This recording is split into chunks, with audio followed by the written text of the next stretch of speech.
you all know, Berlin changes people. Some become annoyingly on time. No. Others relish in German bureaucracy. Some pretend to love techno. And others become bike riding jerks. But thankfully, none of those have yet trickled down to me. Apart from one thing. Berlin and its immense peer pressure has forced me to pierce my ears.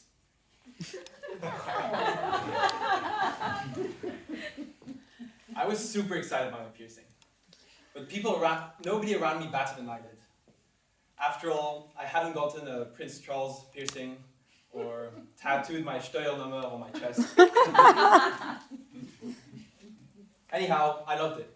I felt like I was finally fitting in, making my sexual identity ambiguous and accentuating my body for the party creds. So I strategically pierced my ears a week before seeing my parents for the Christmas holidays.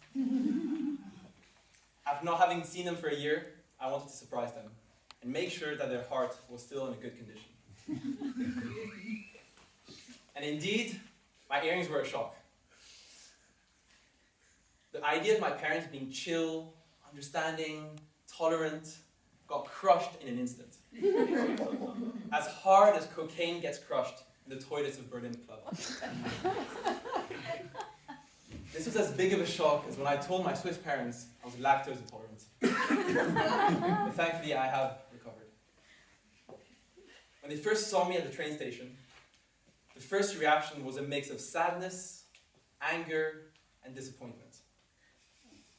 See, with my twin brother, I was always the more conservative, responsible one.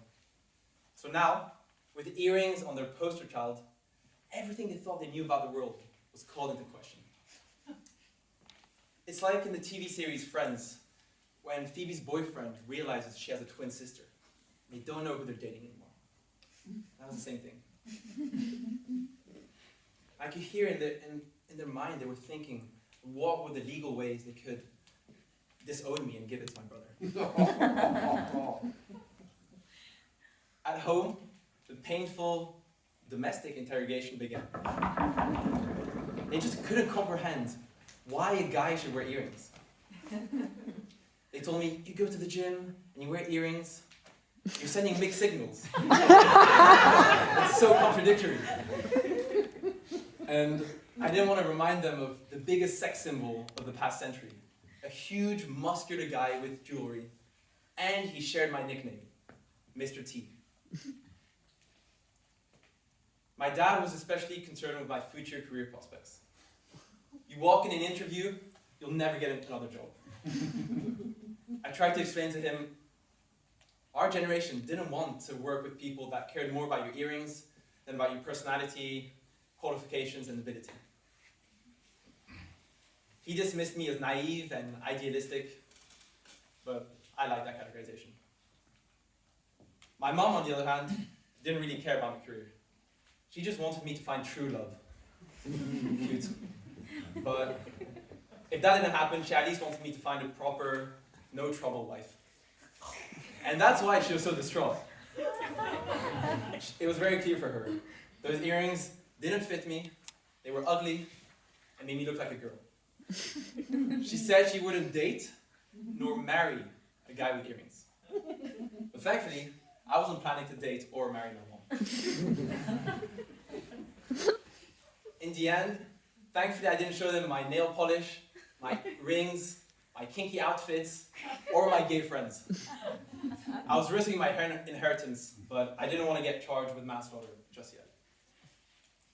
So compared to my parents' overreaction, the rest of my family couldn't be any more chill.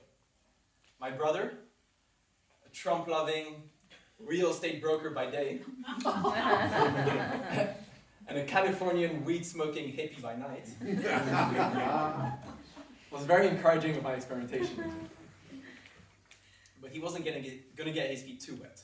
He was banking on getting some inheritance, especially if Trump gets elected and he gets deported from the US. So he mostly just sat back, opened a bag of popcorn, and just enjoyed the holiday season reality TV entertainment unfolding in front of his eyes. His girlfriend, visiting, was also clearly on my side. But was it worth risking your parents-in-law's approval? Probably not. She was very diplomatic, and mostly didn't say much, and took some popcorn from my brother's bowl. The rest of the holidays was pestered about questions about my coming out, whether I would expatriate myself to Thailand to become a diving instructor, or open a boutique coffee specialty roaster in Kreuzberg. So as you see, my parents are very shallow. So while I was having fun writing this speech, I kind of forgot what the assignment of this speech was, which was networking. But we're actually much closer to it than you think. Networking is about creating connections.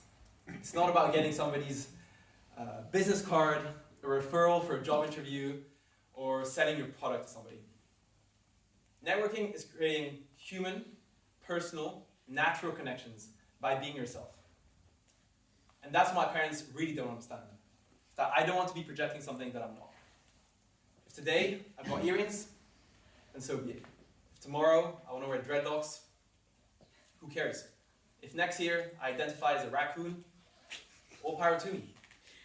As long as I'm fun to be around with, I can do a job correctly, and I've got sound morals, I should do whatever I want. Being your authentic, true, and still friendly self is a great way to self-select the people you want to work for, you want to employ, you want to sell your product to, or you want to spend time with. I know I won't be employed by my dad, and I won't be dating my mom, and I'm very happy about that.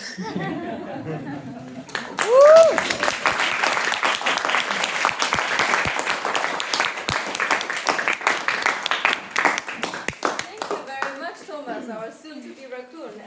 2.5 minutes to give him an evaluation.